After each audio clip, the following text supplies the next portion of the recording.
மக்களுடன் மனதின் குரல் பொதிகை தமிழ் தொலைக்காட்சியில் 128வது மாதத்தை எட்டி சரித்திர சாதனை படைக்கும் பிரதமர் மோடியின் மன் கி பாத் நிகழ்ச்சி. நாட்டு மக்களுடன் உரையாடும் மோடிஜி. நமோ ஆப் மற்றும் சாரல் ஆப் மூலம் பிரதமரோடு பேசி மகிழும் அரிய வாய்ப்பை பெற்றிடுவீர். வி ரமேஷ் வழக்கறிஞர், மாவட்ட பொதுச் செயலாளர், மத்திய சென்னை மேற்கு மாவட்ட பாஜக.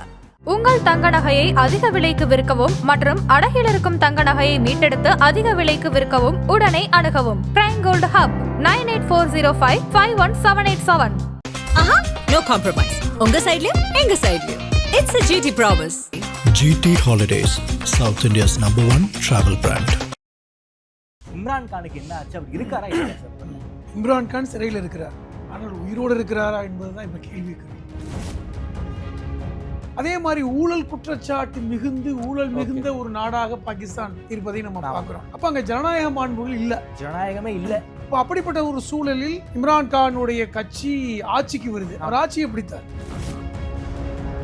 பாகிஸ்தான் முழுக்க அமெரிக்காவுடைய ஒரு அடியால் தான். அமெரிக்காவுடைய தயவை பொருளாதாரத்தில் நம்பி இருக்கின்ற ஒரு நாடு. இம்ரான் கான் ஒரு ஸ்டேட்மெண்ட் கொடுத்தார். என்ன ஸ்டேட்மெண்ட்? என்ன முக்கியமான ஸ்டேட்மெண்ட் அதுதான். பாகிஸ்தான் இனிமேல் அமெரிக்கா சார்புடைய நாடாக இருக்காது. இது பாகிஸ்தானுடைய அயலக கொள்கைக்கு விரோதமானது. இம்ரான் கான் என்ன சொன்னார்னா, இதே இந்திய மக்கள் புரிஞ்சுக்கணும், நான் அமைதியை விரும்புகிறோம். இப்படிப்பட்ட ஒரு நபர் பாகிஸ்தான் பிரதமர்களில் கொஞ்சம் அமைதியை விரும்பக்கூடிய, இந்தியாவோட நேசத்தை விரும்பக்கூடிய ஒரு நபர். அப்ப இப்படிப்பட்ட இம்ரான் பதவியில் இருக்கும் போது கைது செய்யப்பட்டார். நல்லா புரிஞ்சுக்கணும். ஏன் அவருக்கு அந்த சூழ்நிலை ஏற்பட்டது அப்படின்றால், இம்ரானுடைய கட்சியை சார்ந்த எம்பிக்களும் எதிராக வாக்களிக்கிறாங்க இம்ரானுக்கு எதிராக. அதுல ஆட்சி கவிழ்ந்து வெளியே வந்த உடனே கைது செய்யப்பட்டார், நீதிமன்றத்தில் நிறுத்தப்படுறார். 14 வருஷம் சிறை கொடுக்குறாங்க. அதுலதான் உள்ள இருக்கிறார். ஆதனையர்களுக்கு அன்பு வணக்கம். இன்று நம்மோடு எழுத்தாளர் திருமிகு புதுமணம் ஹலீம் இருந்துள்ளார். வணக்கம் ஹலீம் சார். வணக்கம். நல்லா இருக்கேன். மகிழ்ச்சி. அதாவது நமது அண்டை நாடு பாகிஸ்தான்ல ஒரு மிகப்பெரிய ஒரு சர்வாதிகார ஆட்சி நடந்துகிட்டு இருக்கு. அது சர்வாதிகார ஆட்சி கிடையாது, ஒரு இராணுவ ஆட்சி. ஒரு மிகப்பெரிய அளவுல பல கொடுமையான விஷயங்கள்லாம் நடந்துகிட்டு இருக்கு. இந்தியாவுக்கு எதிராக பல்வேறு சதித்திட்டங்களை எல்லாம் அங்கே தீட்டிக்கிட்டு இருக்காங்க. பாகிஸ்தானுடைய முன்னாள் பிரதமர் இம்ரான் கான் அவர் ஒரு அகில உலக ஃபிகரும் கூட. அவர் ஒரு பிரபல கிரிக்கெட் வீரர். அவர் பாகிஸ்தானுக்கு பிரதமராலாம் இருந்தார். அவர் அரசாங்க ரீதியாக பல்வேறு முடிவுகள்லாம் எடுத்திருக்காரு அவர் ஆட்சியில் இருக்கும்போது. இன்னைக்கு அவர் சிறையில் இருக்காரா, உயிரோட இருக்காரா இல்லையா என்பதே ஒரு மிகப்பெரிய ஒரு கேள்வியாக மாறி இருக்கு. இம்ரான் கானுக்கு என்ன ஆச்சு? அவர் இருக்காரா இல்லையா சார்? முதல்ல இம்ரான் கான் சிறையில் இருக்கிறார், ஆனால் உயிரோடு இருக்கிறாரா என்பதுதான் இப்போ கேள்வி. அதான் முக்கியமானது. 2023 ராவல்பிண்டி சிறையில் இருக்கிறார். உயிரோடு இருக்கிறாரா என்கிற அந்த சந்தேகம் 2023 ஜனவரியிலிருந்து இருக்கிறது. கட்சிக்காரங்களுக்கு இருக்கு, இம்ரான் கானுடைய குடும்பத்துக்கும் இருக்கு, அந்த நாட்டு மக்களுக்கும் இருக்கு. நீங்கள் சொன்ன மாதிரி இம்ரான் கான் ஒரு பாகிஸ்தானுக்கு உள்ளே இருக்கக்கூடிய ஒரு புகழ்பெற்ற நபர் அல்ல, சர்வதேச புகழ்பெற்ற ஒரு நபர், கிரிக்கெட்டர். பாகிஸ்தானிற்கு உலகக்கோப்பையை வாங்கி கொடுத்த நபர் 1992. ஆமாம். நம்ம 1983 கபில் தேவ் இந்தியாவுக்கு முதல் முறையாக உலகக்கோப்பையை வாங்கி கொடுத்தார். 92 பாகிஸ்தானுக்கு முதல் முறையாக உலகக்கோப்பையை வாங்கி கொடுத்தவர் இம்ரான் கான். ஃபாஸ்ட் பவுலிங்கை ஸ்டைலிஷாக வீசக்கூடிய ஒரு நபர். நீங்கள் அந்த காலகட்டத்தில் 80களில் கிரிக்கெட் பார்த்தவங்கலாம் ஃபாஸ்ட் பவுலிங்னா வெஸ்ட் இண்டீஸுடைய பிளேயருடைய ஆக்ரோஷமான பவுலிங் தான், ஆக்ஷன் தான் கண் முன்னாடி வரும். கட்னி வால்ஸு, அந்த மாதிரி அந்த பிளேயர்ஸ் எல்லாமே பார்த்தீங்கன்னா சோபர்ஸு, ஒரு ஆக்ரோஷமான பவுலிங் தான். ஆனால் ஃபாஸ்ட் பவுலிங் வீசக்கூடியவர்கள் இப்படி ஒரு ஸ்டைலிஷாக வீசுவாங்க, அழகாக இருப்பாங்க அப்படிங்கிறத கிரிக்கெட் உலகம் நம்பியது இம்ரான் கானை பார்த்த பிறதான். காரணம் அந்த மாதிரியான ஒரு ஸ்டைலிஷ் பிளேயர், ஹாலிவுட் ரேஞ்சுக்கு அவரை அந்த கிரிக்கெட் உலகம் கொண்டாடியது. இந்தியாவில் ரவி சாஸ்திரி போன்றவர்கள்லாம் ஸ்டைலிஷாக இருப்பாங்க. அதே மாதிரி பார்த்திங்கன்னா அந்த காலகட்டத்தில் ரிச்சர்ட் ஹாட்லி நியூசிலாண்டில் ஒரு ஆக்ரோஷமான ஃபாஸ்ட் பவுலர். அந்த காலகட்டத்தில் ஒரு லெஜெண்ட் கிரிக்கெட்டர் இம்ரான் கான். அப்படி தான் நம்ம அவரை பார்க்கணும். இப்போ அப்படிப்பட்ட ஒரு நபர் அரசியலுக்குள்ளே பாகிஸ்தான் அரசியலை நான் சுத்தப்படுத்த போகிறேன் அப்படின்னு தான் வந்தார். அவர் அரசியல் வந்த காலகட்டத்தில் அவர் சொன்ன ஸ்டேட்மெண்ட்டு என்னென்னா, பாகிஸ்தான் வந்து ஜனநாயகமே இல்லை. உண்மைதான். இந்தியா பாகிஸ்தான் பிரிவினைக்கு அப்புறம் நம்ம எவ்வளவோ ஜனநாயகத்தில் ஊறி போய் எவ்வளவோ பிரச்சனை வந்தாலும் ஜனநாயக மாண்புகளை விடாமல் அரசமைப்பு சட்டத்தை வந்து இழுத்து பிடிச்சிக்கிட்டு இருக்கோம். அதனுடைய மாண்புகளையும் விழுமியன்களையும் நம்ம வந்து எந்த சூழ்நிலையும் நம்ம வந்து விடக்கூடாது என்கிற அந்த ஒரு எண்ணப்பாடு இந்தியர்களுக்கு இருக்குது. ஆனால் பாகிஸ்தானில் அப்படி இல்லை. 1958 வந்து ஜனநாயக மரபு உடைக்கப்பட்டு லியாகத் அலி கான் இராணுவ ஆட்சி வந்து அதுக்கப்புறம் திருப்பி மீண்டும் ஜனநாயகம் வந்து மறுபடியும் இராணுவ ஆட்சி. அங்கே ஜனநாயக ஆட்சியும் இராணுவ ஆட்சியும் மாறி மாறி தான் வரும். ஆமாம். அதை விட கொடுமை, பல்வேறு பிரதமர்கள் நீங்கள் சொன்ன மாதிரி கொலை செய்யப்பட்டிருக்கிறார்கள். பெனாசிர் பூட்டோ பிரச்சாரம் பண்ணி கொண்டிருந்த தேர்தல் பிரச்சாரத்தில் சுடப்பட்டார். அவங்களுடைய அப்பா பூட்டோ, பெனாசிர் பூட்டோடைய தந்தை, அவர் ஹெலிகாப்டர் கிராஷில் கொல்லப்பட்டார். இது மாதிரி பல்வேறு நபர்கள் பாகிஸ்தானுடைய ஜனநாயகத்தில் கொல்லப்பட்டிருக்காங்க. ஆனால் இவர்கள் கொலைக்கு அசாசினேஷனுக்கு பின்புலமாக இருப்பது யாருன்னா நீங்கள் ஆச்சரியப்படுவீங்க. அது பாகிஸ்தான் இராணுவம் தான். ஆமாம். அதாவது இது போன்ற பிரதமர்களை கொலை செய்துவிட்டு ஆட்சியை பிடிக்கின்ற வேலையை பண்ணுவது இராணுவம் தான். ஆமாம். இப்போ இந்த பிரதமர்கள் கொலை செஞ்சதுக்கப்புறம் பல்வேறு இராணுவ புரட்சிகள் அங்கே நடந்திருக்கு பாகிஸ்தானில். முஷரஃபுடைய ஆட்சியை நம்ம பார்த்தோம். பெனாசிருக்கு அப்புறம் நவாஸுடைய ஆட்சிக்கு அப்புறம் முஷரஃபோட ஆட்சியை பார்த்தோம். அதே மாதிரி ஊழல் குற்றச்சாட்டு மிகுந்த ஒரு நாடாக பாகிஸ்தான் இருப்பதை நம்ம பார்க்குறோம். அப்போ அங்கே ஜனநாயக மாண்புகள் இல்லை. அது முக்கியமாக ஜனநாயகமே இல்லை. ஜனநாயகம் பேருக்கு என்ன, கிலோவுக்கு என்னன்னு கேட்பாங்க. அந்த மாதிரி தான். இப்போ அப்படிப்பட்ட ஒரு சூழலில் இம்ரான்கானுடைய கட்சி ஆட்சிக்கு வருது. அவர் ஆட்சியை பிடித்தார். ஆமாம். ஒரு கிரிக்கெட்டர் 2018 PITன்னு ஒரு கட்சி ஆரம்பித்து ஆட்சியை பிடிக்கிறார். அப்போ மக்கள் செல்வாக்கு இருந்தது. இன்னும் சொல்ல போனால் 2 பெரிய கட்சிகள் அப்போ இருந்தாங்க. முஸ்லீம் லீக்கோட கட்சி, பாகிஸ்தானுடைய முஸ்லீம் லீக். அது வந்து இந்தியா சுதந்திரம் அடைந்த காலத்தில் உடஞ்சி போய் நம்ம வந்துட்டோம். அங்கே வந்து அது முஸ்லீம் லீக்காக இருந்தாலும் அதுலேயுமே நிறைய குளறுபடி. இப்போ இருக்கின்ற பாகிஸ்தான் முஸ்லீம் லீக் வந்து நவாஸுடைய பிரிவு தான். இப்போ அந்த கட்சி அரசியலில் பின்புலமான கட்சி. அதே மாதிரி பெனாசிர் பூட்டோவுடைய பாகிஸ்தான் பீப்புள்ஸ் பார்ட்டி அப்படிங்கிற ஒரு கட்சியும் முக்கியமான கட்சி.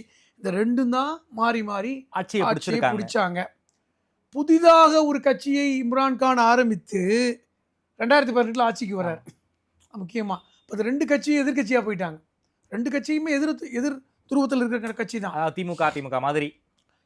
திமுகவை இல்லாத ஒரு கட்சி தமிழ்நாட்டில் ஆட்சியை பிடிச்சா எப்படி இருக்குமோ அப்படி தான் இம்ரான்கான் பிடிச்சார். இந்த ஆட்சியை வந்து காலி பண்ணணும் அப்படிங்கிறது பீப்புள்ஸ் பார்ட்டிக்கும் இருந்தது, முஸ்லீம் லீக்குக்கும், பாகிஸ்தான் முஸ்லீம் அதாவது நவாஸுடைய பிரிவான பாகிஸ்தான் முஸ்லீம் லீக்குக்கு இருந்தது. 2 பேருமே காத்துக்கிட்டு இருந்தாங்க. அதற்கான தருணம் வந்தது. என்னன்னா, இம்ரான்கான் வந்து ஒரு ஸ்டேட்மெண்ட் கொடுத்தார். என்ன ஸ்டேட்மெண்ட்? என்ன முக்கியமான ஸ்டேட்மெண்ட் அதுதான். பாகிஸ்தான் இனிமேல் அமெரிக்கா சார்புடைய நாடாக இருக்காது. இது வந்து பாகிஸ்தானுடைய அயலக கொள்கைக்கு விரோதமானது. இப்போ நம்ம ரஷ்யாவுடைய ஆதரவும் இருப்போம், பாகிஸ்தான் அதே மாதிரி அமெரிக்காவுடைய ஓரளவுக்கு அனுசரணை நமக்கு இருக்கும். பாகிஸ்தான் முழுக்க அமெரிக்காவுடைய ஒரு அடியால் தான்.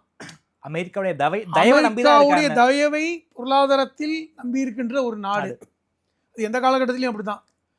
ஆனால் இம்ரான்கான் என்ன முடிவெடுத்தார்னா, நம்ம அமெரிக்காவுடைய அந்த பாலிசியில சேஞ்சஸ் கொடுக்கணும். இதுதான் 2018 அவர் ஆட்சிக்கு வந்து பிரதமராக உட்கார்ந்ததுக்கு அப்புறம் எடுத்த முடிவு.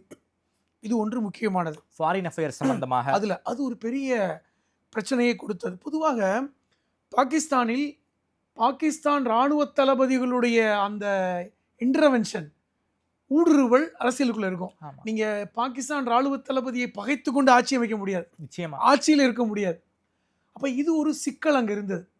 அப்ப இவருடைய இந்த அயலக கொள்கையை ஏற்றுக்கொள்ள மாட்டோம் என்று பாகிஸ்தான் இராணுவ தளபதி ஜாவித் அப்போதே சொன்னார். இது வந்து பாகிஸ்தானுக்கு சரியில்லைன்னு. இது ஒன்றா. 2வது, புல்வாமா தாக்குதல் நடந்துச்சு. 2019 பிப்ரவரின்னு நினைக்கிறேன். அந்த அங்கே இருக்கின்ற ஒரு தீவிரவாத குழு ஒரு தற்கொலைப்படை தாக்குதலில் நம்ம 40 ராணுவ சிஆர்பிஎஃப் வீரர்கள் கொல்லப்பட்டாங்க. இது ஒரு பெரிய பதட்டத்தை கொடுத்தது. நல்லா கவனிக்கணும், பதட்டத்தை கொடுத்தது. அதில் அப்போது நம்ம இந்தியாவிற்கும் பாகிஸ்தானுக்கும் இடையில ஒரு பெரிய யுத்தம் வரக்கூடிய சூழல். கிட்டத்தட்ட இப்போ யுத்தம் நடந்ததுல ஆபரேஷன் சிந்து அது மாதிரி ஒரு மிகப்பெரிய யுத்தம் வந்துடும்னு சொன்னாங்க. ஆனால் இம்ரான்கான் யுத்தத்தை விரும்பலை அப்படிங்கிறது செய்தி வந்தது. நல்லா புரிஞ்சுக்கணும். நம்ம வந்து உடனடியாக தாக்குதல் கொடுத்தோம். தாக்குதல் கொடுத்து அந்த தீவிரவாத குழுக்களை பல்வேறு கூடாரங்களை தாக்கி கொலை செஞ்சு நம்ம வந்து கொண்டோம். அதில் 30க்கும் மேற்பட்ட தீவிரவாதிகள் கொல்லப்பட்டாங்க. அப்பொழுதும் பாகிஸ்தான் இராணுவம் நம்மளோட பெரிய அளவில் இப்போ மாதிரிலாம் வரல, ரிட்டாலியேட் பண்ணல அவங்க. காரணம் இம்ரான்கானுடைய அந்த அயலக கொள்கையில் சேஞ்சஸ் இருக்குன்னு நினச்சார். நம்ம அதுக்கு முக்கியமாக அமெரிக்காவோடு உறவை வந்து நம்ம வந்து மறுசீரமைப்பு செய்யணும், இந்தியாவோட உறவையும் நம்ம இன்னும் நேசமாக இருக்கணும்னு சொன்னதை அங்கே விரும்பலை. அந்த காலகட்டத்தில் உங்களுக்கு ஒரு சம்பவத்தை ஞாபகப்படுத்துகிறேன். நம்மளுடைய விமானப்படை போய் தாக்குதல் நடத்தும் போது நம்ம விமானி ஒருத்தர் அங்கே மாட்டிக்கிட்டார்ல, அபிநந்தன் நமக்கு ஞாபகம் இருக்குது, தமிழ்நாட்டுக்காரர். ஆமாம், மாட்டிக்கிட்டோன்னு நம்ம என்ன நினச்சோம், பாகிஸ்தானில் மாட்டிக்கிட்டு நம்ம எங்கே நீங்கள் வரப்போகிறோம், ஏன்னா அது மாதிரி ஒரு வரலாறு நமக்கு இருக்குது. ஆமாம், ஏற்கனவே 2016 குல்பூஷன் யாதவ்னு ஒருத்தர், குல்பூஷன் வந்து ஒரு கப்பல் படை சார்ந்தவர், உளவு பார்த்தாருன்னு சொல்லி பிடிச்சிட்டு போய் கடைசி வரைக்கும் அவரை காப்பாற்ற முடியல. அப்போ அபிநந்தனை நம்ம மீட்கவே முடியாது. அது மட்டும் இல்லாமல் நம்ம பார்டரை வந்து ஷேர் பண்ணுறோம், ஆடு மேய்ச்சிட்டு வழி தவறி அங்கே போகிறவங்கள பல பேரை வந்து காணாமல் போயிருக்காங்க. இந்த குல்பூஷனோட நிலைமை அப்படித்தான். ஆமாம், அப்போ அபிநந்தனை நம்ம காப்பாற்ற முடியாது என்று சொன்னபோது இம்ரான்கான் சொன்ன statement, as a piece gesture, அவர் சொன்ன வார்த்தை அப்படி சொல்கிறேன், as a piece gesture we will release the Indian pilot அப்படின்னார். ஒரு அதாவது அமைதி நல்லிணக்கத்தின் காரணமாக நம்ம அவரை விடுதலை பண்ணலாம், வேண்டாம் பிரச்சனை இல்லை. காலகட்டம் எப்படி, அங்கே தீவிரவாத தாக்குதலை இந்தியா நடத்தி கொண்டிருக்கிறது, பாகிஸ்தான் எல்லைக்குள் போய் நம்ம தாக்குதல் நடத்துகிறோம், ஒரு விமானி மாட்டிக்கிட்டாரு. இது முந்தைய ஆட்சியாக இருந்தால் அந்த அபிநந்தனை காப்பாற்றிருக்க முடியாது, சிறையில் வச்சு அவர் வந்து காப்பாற்றிருக்க முடியாது. ஆனால் நம்ம இன்னைக்கு சொல்கிறோம் ஜெனீவா ஒப்பந்தம், பல்வேறு நாடுகளுடைய அழுத்தம்னு சொல்கிறோம், அதெல்லாம் பாகிஸ்தான் என்னைக்கு கேட்டிருக்காங்க. இம்ரான்கான் என்ன சொன்னார்னா, இதே இந்திய மக்கள் புரிஞ்சுக்கணும், நான் வந்து அமைதியை தான் விரும்புகிறோம். இப்படிப்பட்ட ஒரு நபர், நான் எதுக்கு சொல்கிறேன்னா அவர் நல்லவர் கெட்டவர்னு சொல்ல வரல, பாகிஸ்தான் பிரதமர்களில் கொஞ்சம் அமைதியை விரும்பக்கூடிய, இந்தியாவோட நேசத்தை விரும்பக்கூடிய ஒரு நபர். அவர் இன்னொன்று சொன்னாருங்க, அது நிறைய பேர் கேட்டிருப்பாங்களான்னு தெரியாது. இந்தியா எனக்கு ஒரு தாய்நாடு மாதிரி, அங்கே இருக்கின்ற மும்பையிலும் டெல்லியிலும் மேற்கு வங்காளத்திலும் சென்னையிலும் நான் கிரிக்கெட் விளையாடி இருக்கிறேன், எனக்கு அங்கே இருக்கின்ற மக்களும் சகோதர சகோதரிகளின் வார்த்தைலாம் சொன்னார். ஓகே, அப்போ இது ஒரு நேசமான ஒரு வார்த்தை தான். அது வந்து ஒரு ஸ்போர்ட்ஸ்மேன் எடுத்துக்கணும். அந்த காலகட்டத்தில் கூட இந்திய கிரிக்கெட்டர் ஸ்ரீகாந்த் கூட இம்ரானை பாராட்டிய செய்தியெல்லாம். அப்போ அவராக இருக்கட்டும், வாசிம் அக்ரமாக இருக்கட்டும், அவர்கள் எல்லோருமே வந்து இந்திய கிரிக்கெட்டரும் நெருக்கமாக இருந்தாங்க. நம்ம ஜாவித் மியான்தத்தை தான் நம்ம எதிரியாக பார்ப்போம், அவர் தான் அக்ரெசிவாக வேறு மாதிரி இருப்பார். இந்த வாசிம் அக்ரம், இம்ரான்கான் போன்றவர்கள்லாம் கொஞ்சம் இந்திய கிரிக்கெட்டர்களோடு நெருங்கிய நட்பில் இருந்தாங்கன்னு நம்ம பார்த்தோம். அந்த காலகட்டம் வேற, இப்போ உள்ள காலகட்ட சூழல் இல்லை. அப்போ இப்படிப்பட்ட இம்ரான் பதவியில் இருக்கும்போது கைது செய்யப்பட்டார். நல்லா புரிஞ்சுக்கணும், 2018 to 2022 இருக்கார். அவருக்கு ஆட்சி வந்து 23 வரைக்கும் 24 வரைக்கும் இருந்தது. ஏன் அவருக்கு அந்த சூழ்நிலை ஏற்பட்டது அப்படி என்றால், 2022 ரஷ்யாவுக்கும் உக்ரைனுக்குமான யுத்தம் ஸ்டார்ட் ஆகுது. இப்போ ஒரு 3 வருட காலம் நடக்குது இல்லை, அந்த யுத்தம் ஸ்டார்ட் ஆகுது. அந்த காலகட்டத்தில் இம்ரான் ரஷ்யாவுக்கு போகிறார். ரஷ்யாவுக்கு போய் இனி எங்களுடைய நெருங்கிய தொடர்பு ரஷ்யாவோட இருக்கும்னு ஒரு முடிவை அறிவிக்கிறார் மாஸ்கோவில் வச்சு.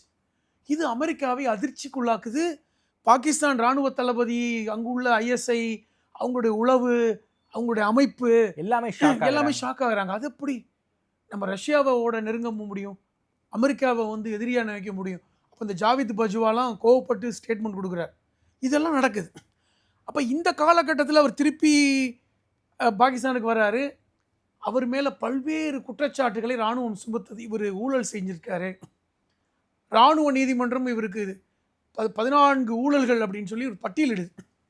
அப்போ அந்த காலகட்டத்தில் எதிர்க்கட்சியாக இருக்கின்ற பாகிஸ்தான் பீப்புள்ஸ் பார்ட்டி, ம். அதாவது பெனாசிர் பூட்டோவுடைய மகனுடைய கட்சி, அவங்க கணவர் தான் சர்தாரி தான் அவர் வந்து தலைவராக இருக்கார்.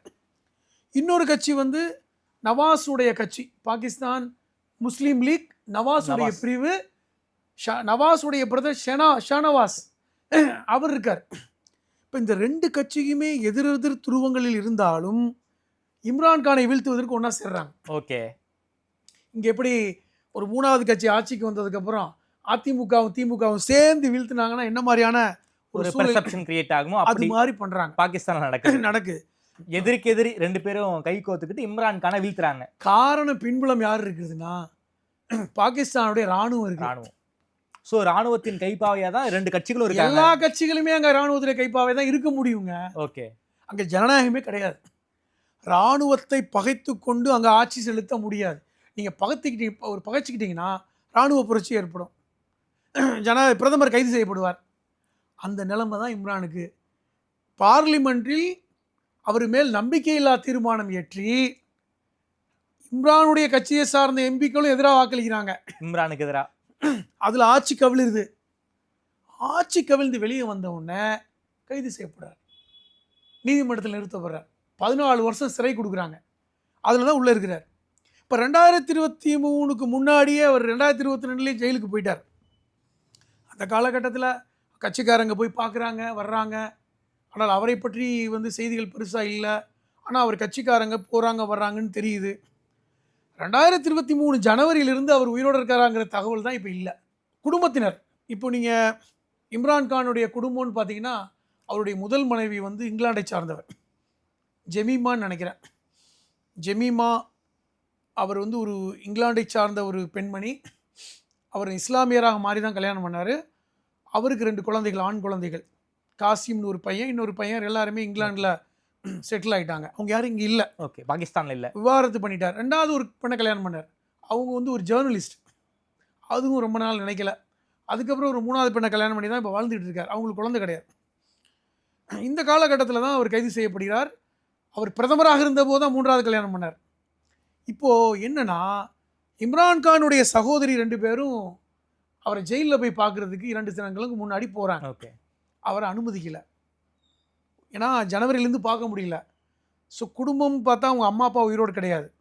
இப்போ சகோதரிகள் போனால் சிறையில் அனுமதி இல்லை என்கிற போது அவர்களுக்கு சந்தேகம் வந்து வெளியே ப்ரெஸ்ஸில் பேசுகிறாங்க. ஓகே. என் பிரதர் உயிரோடு இருக்காரான்னு தெரியல, கட்சிக்காரங்களையும் உள்ள விடல. இந்த செய்தி வந்தப்புறம் கூட அவர் அறையில் என்ன பண்ணுறாரு, ஜெயிலில் இருக்காரா இல்லையா, அவர் கொலை செய்யப்பட்டாரா என்கிற எந்த தகவலும் வெளியே வரல. இன்னைக்கு வந்த செய்தி, இன்றைக்கி லண்டனில் இம்ரான்கானுடைய மகன் காசிம் ஒரு பேட்டி கொடுத்துருக்காரு.